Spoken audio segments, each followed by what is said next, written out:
has to go through it. Good girl. Good girl. Buddy, it's Oceanside Surf School here, and they're gonna tell us about a few fantastic things that we should know about when we're thinking about surfing and when we're thinking about school. Matthew Berries, what can you tell me about surfing? Surfing. Well, catch the wave that's in front of you. Don't worry about the other wave. You heard it first right here from Conscious Connections, y'all. Crush the wave that's in front of you. Number one. Matthew, what else can you tell us? Well, if you're feeling like you're in doubt, then you need to get out. Meaning you need to get out in the water. Oh, you thought he meant get out of the water like I did, but he meant get out, meaning go into the water. Allegories for life here, people. Don't run away from what you're feeling doubt with. Move into it. Rest there. Wow. Matthew. Wow. You said it. You said it. Matthew. You elaborated. School. Well, we're pretty much in like a giant game of life here. Everything normally has a lesson. If we learn those lessons, then our autonomy changes.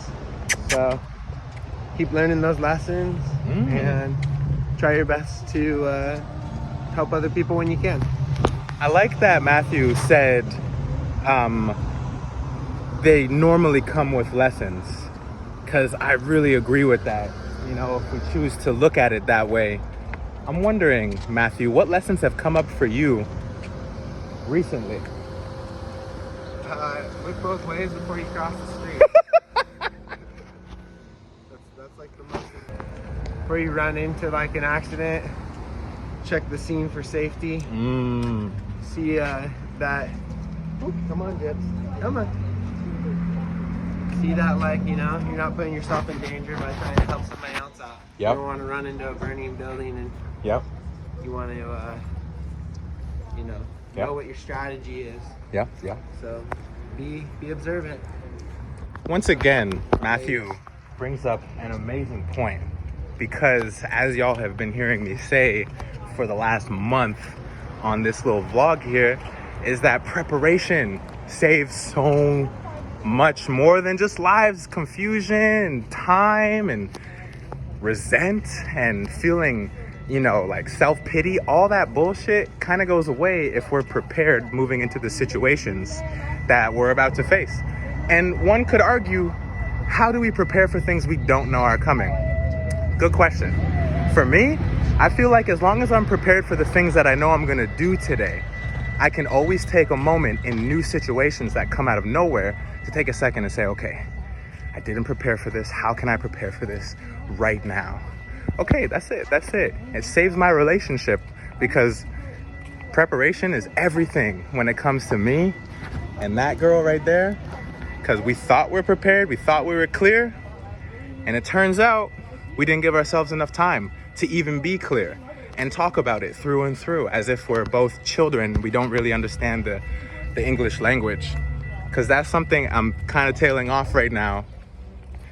I assume when she says words that I also understand based on the English dictionary, I think that I can take it for what it's worth. But I can't, because we have our specific meanings for these words. So that's all. The things that are left unsaid, I think, are when we learn, or we try to, like, I guess, learn from our heart. Come on, Gyps. Good girl. Gypsy. Pay attention. Hey. See that? See her getting caught right there? She licked her lips. Yeah. Her ears went back. Yeah. And all I have to do is, I just went like that to her. Yeah. Good job. Yeah, but that was a good, like, example of, like, when Canine conscious, dog training. Okay, that's it. Out. So you gotta understand that the language comes from the mind, but the actual emotional feelings come from the body or the heart. Yes. And those complex of, emotional organs. Yeah. So that's where the truth is. And the more you can focus on that to try to find your truth, the more you won't be living in this manufactured mental reality.